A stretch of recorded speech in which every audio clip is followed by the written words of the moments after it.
안녕하십니까. 김낙곤의 시사 본색입니다. 오늘도 이번 한 주 쏟아진 수많은 뉴스와 시사 속에서 우리 삶과 직결된 이슈를 찾아내 그 속의 본질, 본색을 찾아보겠습니다.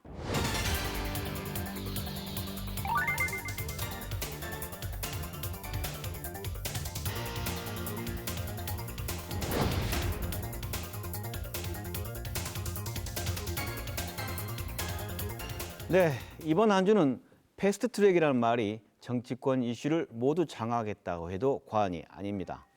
패스트트랙, 일명 신속 법안 처리라고 하죠.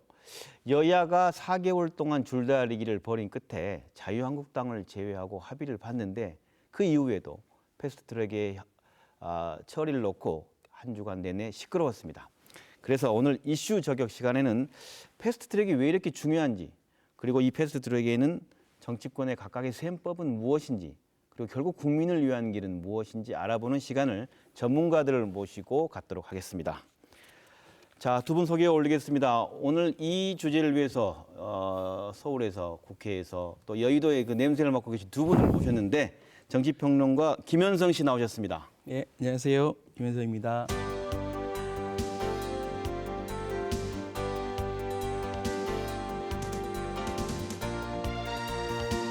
또 한 분의 정치평론가 윤태곤 씨 나오셨습니다. 안녕하세요.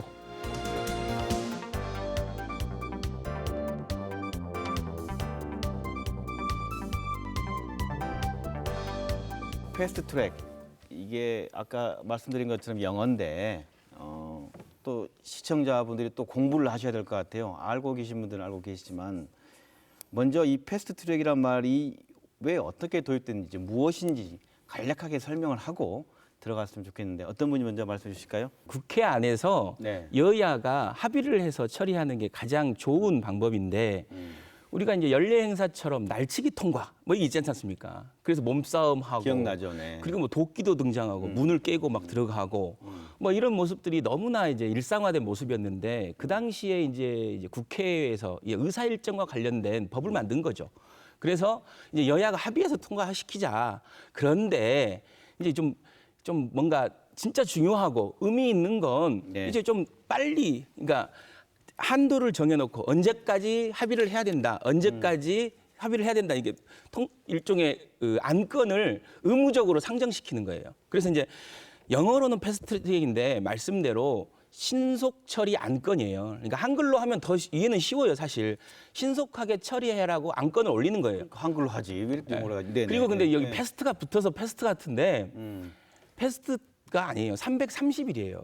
그러니까 이 안건에 올리더라도 지금 이 안건이 올라와도 330일 동안 또 이제 논의를 하는 거예요. 앞서 말씀하신 대로 이제 김현성 부소장 말씀해 주셨지만은 과거에는 합의가 안 되면은 일방적으로 몸싸움으로 밀어붙이든지 아니면 또 저지하기 위해서 뭐 육탄 방어를 하고 이제 들어눕고 해서 네. 강행하거나 저지하거나 둘 중에 하나였지 않습니까? 그럼 그 중간이 없는 거잖아요. 그 중간 단계를 만든 게 이제 패스트 트랙인데 그럼 5분의 3 이상이 찬성을 한다면은 여기다 태워라. 말씀하신 대로 상임위에서 180일 동안 합의를 못하면은 5분의 3이 찬성한 안건이 그대로 법사위로 갑니다. 네. 법사위에서 또 합의를 못하면 그대로 또 올라가고 본회의에서는 60일간인데 본회의는 최종적으로 투표만 하면 되는 거니까요.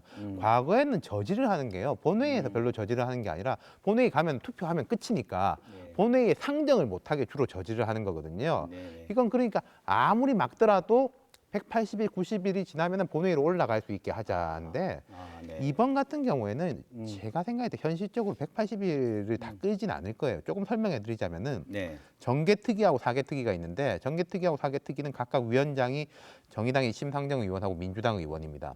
위원장이 사회권이 있지 않습니까? 180일 이전에 처리를 시도할 가능성이 높아요. 제가 생각할 정개특위하고 때는. 사법개혁특위에서는 물론 뭐 일주일, 이주일 만에 금방 하진 않겠지만 어느 정도 논의를 하다가 네네. 그런데 법사위는 자유한국당 여상규 의원이 위원장입니다. 3달이 꽉 채울 거예요. 그러면은 그 다음에 이제 본회의로 넘어가는데 국회의장은 문희상 의장이지 않습니까?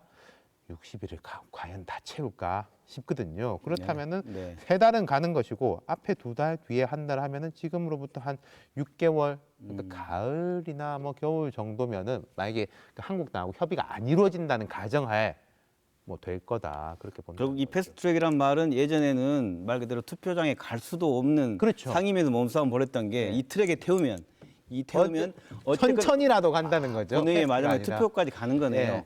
방금 말씀하신 것처럼 각 당의 셈법이 좀 궁금해요. 이게 이 신속 법안을 처리하는 데 문제가 서로 갈등이 심했다는 건 셈법이 다르기 때문이 아니겠어요? 네. 먼저 뭐랄까요? 더불어민주당 얘기 한번 할게요. 어떻습니까? 더불어민주당은 이 패스트트랙에 들어간 세 가지 법 좀 설명해 주시고 더불어민주당은 이거에 대해서 어떤 셈법을 갖고 있는지를 얘기해 주신다면 예. 뭐 이건 제가 먼저 예, 이야기하면 네, 네. 지금 선거법, 공수처법, 검경수사권 조정 이렇게 세 가지인데 음.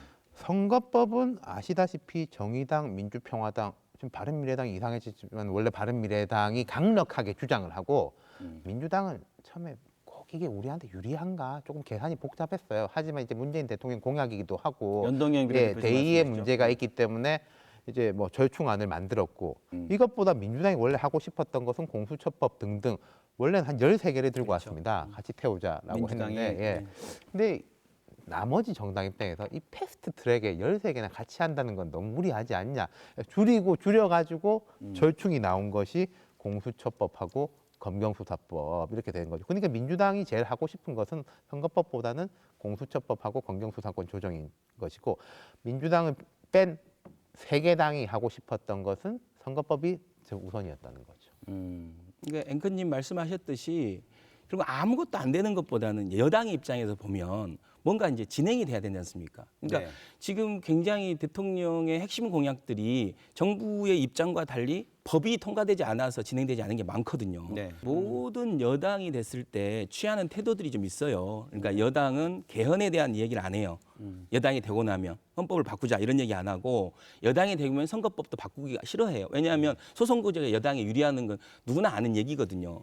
그럼에도 불구하고 지금 뭐 민주당, 더불어민주당 같은 경우는 굉장히 앞서서 개헌 문제를 먼저 꺼냈잖아요. 개헌 문제도 먼저 꺼냈고 이 선거법 문제도 굉장히 어떻게 보면 좀 손해일 수 있지만 더 큰 대의를 위해서 이제 공약을 지킨다라는 뭐 의미를 지키는 거거든요, 지금. 근데 저는 야당의 태도는 굉장히 이제 자유한국당 특히 야당의 태도는 좀 의아스러운 거죠. 사실 공수처 문제도 여당한테는 불리해요. 왜냐하면 공수처가 수사로 하려고 하는 대상자들이 네. 다 정부 관료들이잖아요. 현직 관료, 장차관들, 현직. 뭐 대통령, 뭐 친인척들, 뭐 검사들 이런 거잖아요. 그러면 여당 입장에서는 크게 유리할 게 없는 거죠, 사실. 민주당은 그렇게 얘기하더라고요. 우리를 대상으로 하는 건데 왜 자유한국당이 걱정하냐? 되게 지금 뭐 그렇죠. 그 얘기인 거죠. 이게 근데 제가 야당 대표에서 나온 거 아니에요. 야당 입장에서 말하자면은 뭐 네. 그쪽들은 이제 걱정에 이제 논리가 있는 거예요. 뭐 예컨대 지금 대법원이라든지 뭐 헌법재판소라든지 야당이 보수 진영 입장에서 볼 때 코드 인사 쭉 하고 있는 거 아니냐. 그리고 자기들 지금 이제 뭐 입맛에 맞는 예를 들어 인사? 민정수석실 주변에도 보면은 뭐 좀 진보적 법조인 위주로 워낙 포진돼 있는데 공수처라는 게 처장은 야당이 좀 제한할 수 있는 조건들이 많아요. 추천위원회를. 네. 근데 실제로 뭐 수사관이라든지 이런 것을 꾸릴 때 뭐 민변 출신 변호사들 우르르 다 들어갈 거 아니냐라는 이제 우려. 그분들 입장에서는 이제 그런 홍위병, 우려. 이른바 홍위병이라는 예, 표현이 그런 거죠. 뜻이군요. 예. 아, 그렇다면 민주당 내부에 현재는 이제 원내대표 홍영표 원내대표를 똘똘 뭉쳐서 이거 공수처법 해야 된다라고 가지만 아까 말씀한 선거에 목숨 거는 게 국회의원 아니겠어요? 네. 지역구 문제나 포함해서 뭔가 더 유불리 때문에 또 전선이 흐트릴 가능성 없을까요? 제가 냉정하게 말씀드리면요. 네. 국회의원들이 여야 할 것 없이 상당수는 지금 이대로 과연 지금 225명과 75명으로 나눈 준연동형 비례대로 다음 총선을 치를까에 대해서는 의구심을 가지고 있는 사람들이 상당히 많아요. 이 패스트트랙이라는 절차와 별개로. 그러니까 지금 이 패스트트랙을 추진한 사당의 원내대표들의 이야기도 아니, 이게 끝은 아니고 네. 한국당 계속 들어와라. 협의해가지고 조정할 수 있다. 근데 당신들이 안 들어오니까 트랙에 태우는 거다라는 게 공식적 입장입니다. 그러니까 지금 과연 지역구가 25석이나 줄어들고 특히 뭐 우리 호남에서도 이대로라면 한 7석 줄게 돼 있거든요. 민주평화당 의원들 이야기로는 대승적으로 동의했다라고 하는데 또 개별적으로 또 이야기해 보면 좀 생각 다른 사람들도 있고 이건 좀 유동성이 있을 것 같아요. 예, 그분들이 그렇게 쉽게 생각할 분들은 아니시잖아요. 근데 네. 이제 패스트트랙 자체가 끝이 아니에요. 그렇죠. 네. 늘 얘기 드리지만 이제 겨우 이제 스타트 라인에 선다. 그러니까 이 스타트 라인에 서는 것조차도 이렇게 어려운 거예요. 그냥 스타트 라인에 서서 이제 얘기를 좀 나눠 네네. 보자라는 거고 네. 그 안건이 올라간 거기 때문에 이 문제에 대해서 얘기 나누면 되는데 지금 자유한국당은 지금 마치 이게 뭐 헌법 질서를 완전히 뭐 초헌법적인 조치인 것처럼 그리고 뭐 좌파의 폭정인 것처럼 그리고 독재 정권인 것처럼 이렇게 표현하는 건 굉장히 맞지 않다는 거죠. 네. 지금 민주당 여당인 민주당이 무슨 셈법이었을까 한번 들여다보고 있습니다. 뭐 각 당 얘기되니까 시간이 부족하다면 자유한국당 그냥 모두 반대고 얻을 건 없다. 다 이거 끝인 건가요? 어떻게 봐야 됩니까? 그러니까 지금 제가 볼 때 여야가 좀 답답한 측면이 있는 게 막 충돌을 하지 않습니까? 충돌할 때는 어떻게 이 다음은 어떻게 할 것인가를 보통 머릿속으로 생각해요. 당 지도부들은. 충돌할 때. 예, 어느 시점에서는 풀고 어떤 걸 이제 고리로 걸어가지고 뭐 예를 들어 민생 문제에 대해서 뭐 대승적 합의를 했다 우리가 국민들 앞에서 네. 이런 식으로 나가자라는 이제 머릿속에 계획을 갖고 하는데 네. 지금 보면은 여야가 별로 그런 계획이 없는 것 같거든요. 일단 세게 붙어보자라는 식인 것 같고 한국당 입장에서는 이런 거죠. 대통령 지지율, 민주당 지지율 꽤 떨어지고 우리 지지율 꽤 올라가고 있고 특히 뭐 TK 지역뿐만 아니라 PK 지역까지도 그러하니까 지금은 우리 지지층이 볼 때는 내용이 중요한 것이 아니라 세게 한번 붙는 것을 바라는 것 같다. 그렇게 인식을 하는 것 같다는 거죠. 그러니까 내용적으로도 그렇지만 뭐 한국당 입장에서 볼 때는 이 연동형 비례대표제라는 게 그쪽 주장은 민주당, 그다음 민주당 친한 당, 약간 덜 친한 당 이렇게 우리를 포기하겠다는 거 아니냐, 뭐 그런 예. 인식이죠. 야, 그 자유한국당은 방금 세게 한번 붙어보자는 전략인 것 같다라고 분석하시는데 우리 김현성 평론가 어떻게 생각하십니까? 제가 몇 번을 이 자리에서 와서 말씀드렸던 게 결국은 문재인 정부의 성공이나 우리 국가의 어떤 성공을 위해서는 야당의 역할이 굉장히 제1야당의 역할이 굉장히 중요해요. 그런 의미에서 보면 지금 문재인 정부는 야당 복이 너무 없는 거예요. 제가 봤을 때. 근데 지금 뭐 제가 분석해 보기로는 두 가지 속내가 좀 있는 것 같아요. 하나는 이슈를 이슈로 막자. 그게 뭐냐면 지금 이 패스트트랙 이런 강경 투쟁 전에 어떤 이슈들이 있었는지 아시지 않습니까? 뭐 김학의 사건의 황교안 뭐 연루 문제라든가 뭐 굉장히 또 뭐 장자연 사건이라든가 과거의 적폐 문제가 굉장히 막 올라오고 있었고 5.18 망언 문제라든가 처리 문제, 그리고 세월호 문제 이런 것들이 다 막 속속속 터져 나왔던 거예요. 그러다 보니 네네. 우리 국민들이 굉장히 이 세력들은 아니구나라는 생각을 했었던 거고. 네네. 근데 그것보다는 이 이슈가 나온 거죠. 뭔가 명분이 있어 보이잖아요. 이런 이슈가 국민들 사이에서 확장되는 것보다는 그게 나은 거고. 네. 또한 총선 전략으로서 양강구도만큼 좋은 게 없죠. 왜냐하면 다른 야당들이 n분의 1로 같이 쪼개 먹는 게 아니라 여당의 민주당의 적은 나다. 그래서 양강구도를 만드는 거예요. 그러면서 다른 야당의 입지를 확 줄여버리는 거죠. 그러니까 우리가 세게 말하면 그 다음에 말할 사람이 이제 중도가 있는 것 같은데 의견에 중도가 있는 건데 그렇지 않거든요. 중간처럼 얘기할 수는 없어요. 왜냐하면 정치에서는 어찌됐든 선명성이 네네. 굉장히 중요하잖아요. 네, 알겠습니다. 민주당도 비슷한 생각인 것 같아요. 말하자면 민주당 입장에서 지금 이번에 1사분기 경제 성장률도 마이너스로 나왔고 되게 좋지 않은데 네. 결국 유권자들한테 소구력이 우리도 별로 못하지만 쟤들은 정말 아니지 않냐라는 이게 양강구도 서로 민주당이나 한국당이나 자기 지지층을 향해서 우리 그렇게 썩 잘났진 않지만 쟤들은 아니지 않냐라는 건 똑같다는 거죠. 우리 지역은 민주평화당 의원들이 많습니다. 민주평화당 셈법 더불어민주당과 같이 가는 것 같아 보이는데 어떻게 분석하세요? 일단 뭐 민평당은 연동형이 돼야 본인들이 산다라고 생각하겠죠. 선거제도에 그래도 관심이 있는 거예요. 민평당은 선거제도에 관심이 있고 네. 실제로 근데 민평당 구성을 보면 박지원 의원이나 정동영 의원 이런 분들은 공수처 문제도 굉장히 강하게 얘기하는 분이 있어요. 그리고 우리 지역의 사람들이 공수처와 관련돼서는 굉장히 긍정적 여론이 많고 그래서 아마 민평당에서는 선거법이 통과되는 것을 굉장히 사활을 건 문제로 생각할 것이다. 저는 계기 왔을 김현성 때. 부소장님하고는 네. 좀 생각이 약간 달라요. 네, 무슨 네. 말씀이냐면 민주평화당 의원들 입장에서 지금 준연동형 비례대표가 되는 것은 당의 득표율이 얼만큼 나오느냐에 따라 가지고 의석수가 많이 좌우되거든요.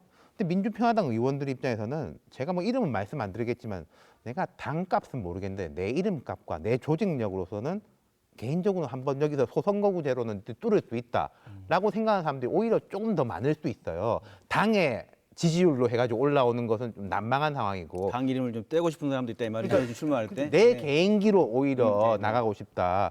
그런데 이 지금 왜 이번에 이제 찬성하느냐? 네.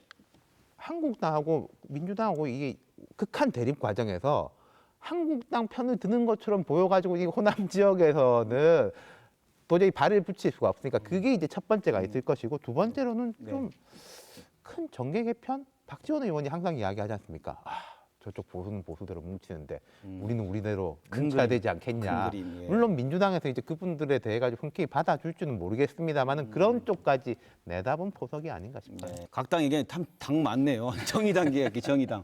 지난번 저희 프로그램에 그 윤소아 원내대표 나와서 제 질문이 그랬습니다. 정의당 하면 개혁적이고 아주 열심히 한 정당인데 이 연동형 비례대표 열심히 하느라고 뭐 5.18 법안이라든가 여러 가지 계획적인 입법 공수처법에 오히려 더 열심히 안 하는 것 같다. 이렇게 물었거든요. 정의당 셈법을 어떻게 생각하십니까? 정의당은 민주평화당하고 딱 반대라고 볼 수 있죠. 네.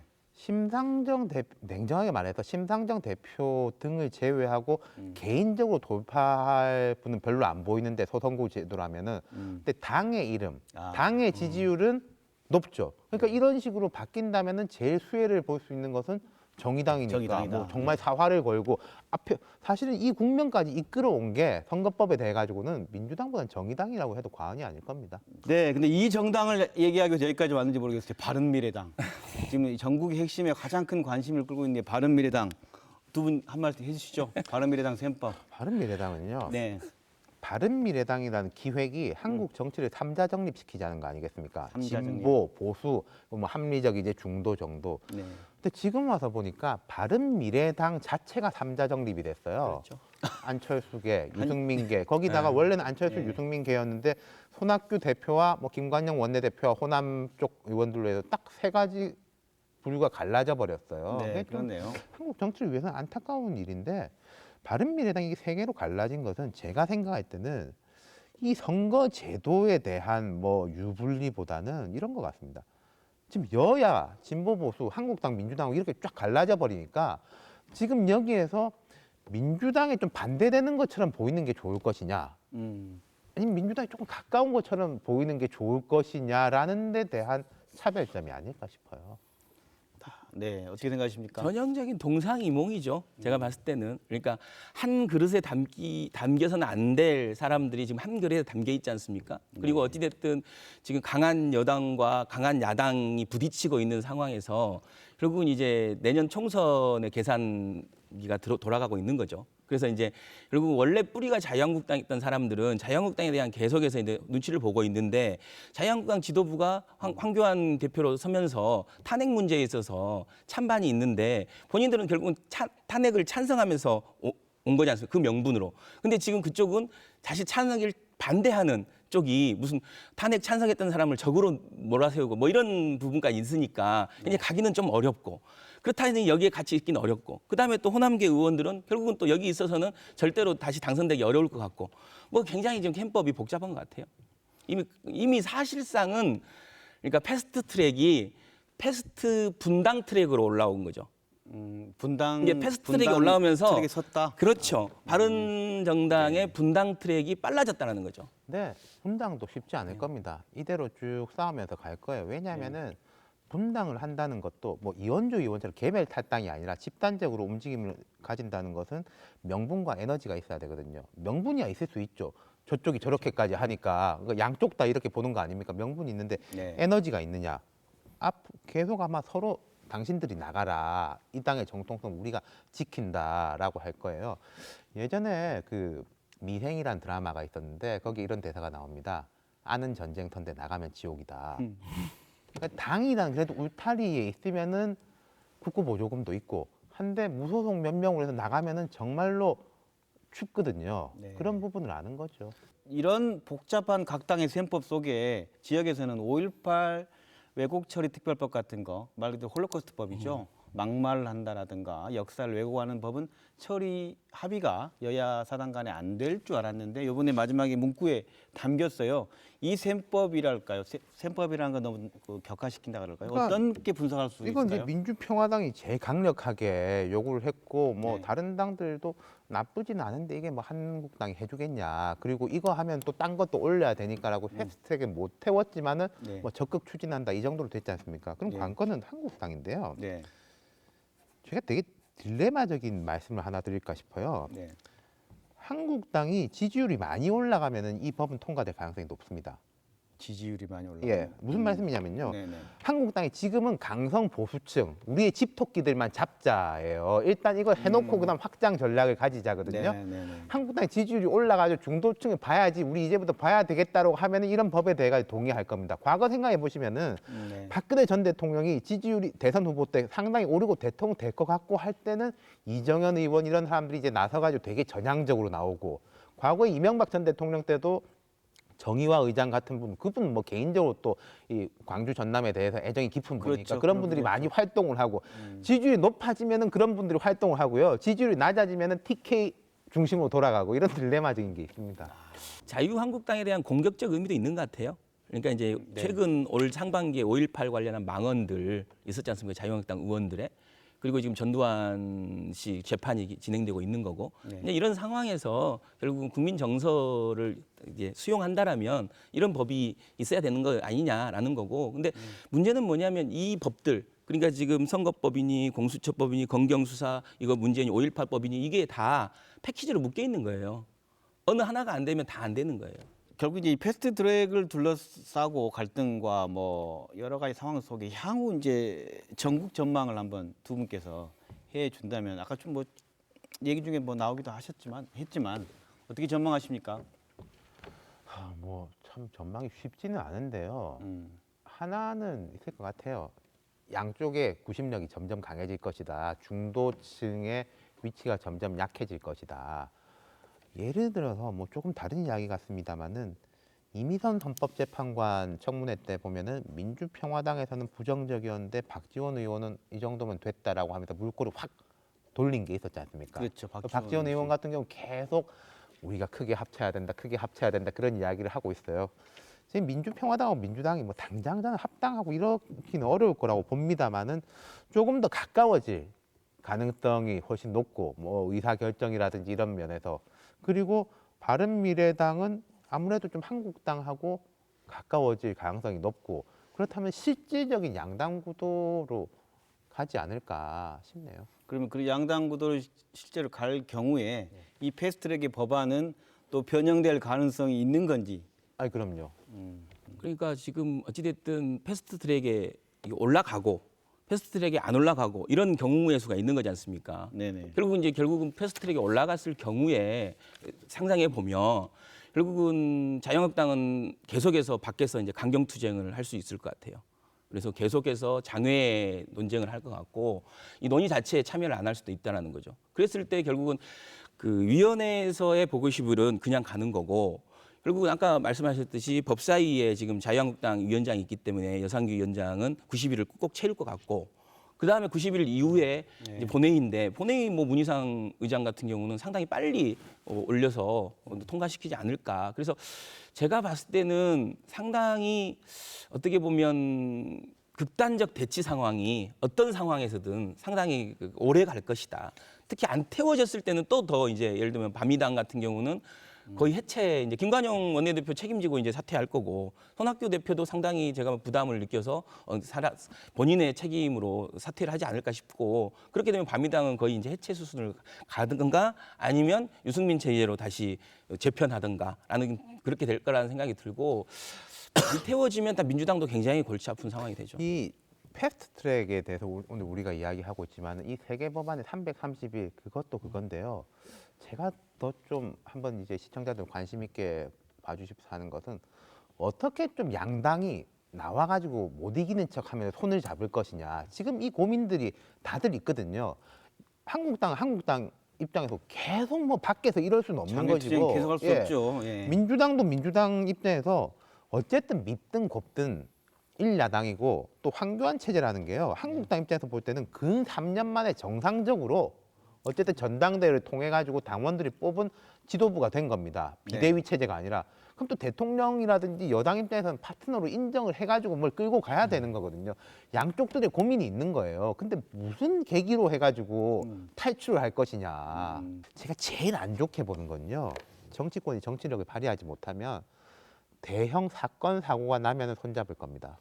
국민들 앞에서 더 이상 싸울 수 없다라는 명분 가지고 그거 기다릴 수는 없는 거 아니겠습니까? 20대 국회가 총선 1년 앞두고 난 다음 그 상황부터 그냥 곧바로 선거로 간 느낌이고, 무슨 일을 할 수 있을까 하는 가운데 패스트 트랙이 이제 터져 나온 것 같습니다. 앞으로 또 전망해 주셨는데 짧게 두 분께서 마지막 얘기로 이 패스트 트랙 국면에 대한 것까지 포함해서 마무리 멘트 한 말씀 해주시죠. 우여곡절 끝에 이까지 왔습니다. 저는 오히려 좀 야당한테 말씀드리고 특히 자유한국당한테 말씀드리고 싶은 게요. 아시다시피 이게 끝은 아니고 여기서 안에서 논의를 충분히 할 수 있는 거니까 좀 들어와서 논의를 하시면은 뭐 제가 자유한국당한테 좀 유리한 말씀드리자면 제가 생각할 때 나머지 사당의 대우가 그렇게 강력한 것 같지도 않아요. 한국당에 들어와가지고 좀 합리적으로 논의하고 정치력을 발휘하면은 수정안 쪽으로 끌고 갈 수 있는 가능성도 있으니까 좀 참여하시라 이 말씀드리고 싶습니다. 그러니까 이 보약도 한 번 재탕, 삼탕하면 약효가 없지 않습니까? 그럼 몇 번째 지금 보이콧, 몇 번째 장외투쟁입니까? 계속해서 이제 밖에서만 지금 투쟁을 한다는데 국민들은 투쟁이 아니라 투정이라고 보고 있는 거거든요. 그래서 아무튼 투쟁도 국회 안에서 하셔야 된다. 그래야 뭐 본인들이 얘기하는 무노동 무임금 맨날 얘기하지 않습니까? 노동자들한테. 지금 무슨 일을 했습니까? 4월 한 달 그냥 까먹었지 않습니까? 지금 추경안이 올라와 있거든요. 6조에 가까운 추경안. 그리고 어찌됐든 민생 파탄이라고 본인들이 얘기하지 않습니까? 그럼 민생 파탄 상황에서 그 민생 파탄을 어떻게 해결할지를 국회 안에서 논의를 해야지. 발등에 불을 먼저 끄고 본인들의 이익을 챙겨야지. 지금 발등에 불이 났다고 하는데 불은 끌 생각은 않고 밖에서 지금 있지 않습니까? 그래서 더 이상 밖에서의 투쟁은 국민들의 공감을 살 수 없다. 그래서 안에 오셔갖고 투쟁도 하시고 투정도 하시고 그래서 논의하자. 이게 결론이 난 게 아니지 않습니까? 날치기가 아니지 않습니까? 어떤 법적 절차, 합리적 절차를 강화하는 거 있기 때문에 빨리 들어오십시오. 네, 오늘 이슈 저격 시간에는 패스트 트랙을 둘러싼 정치권 셈법이라는 주제로 정치평론가 김현성 씨, 윤태곤 씨와 함께 집중 토크 나눠봤습니다. 고맙습니다. 네, 고맙습니다.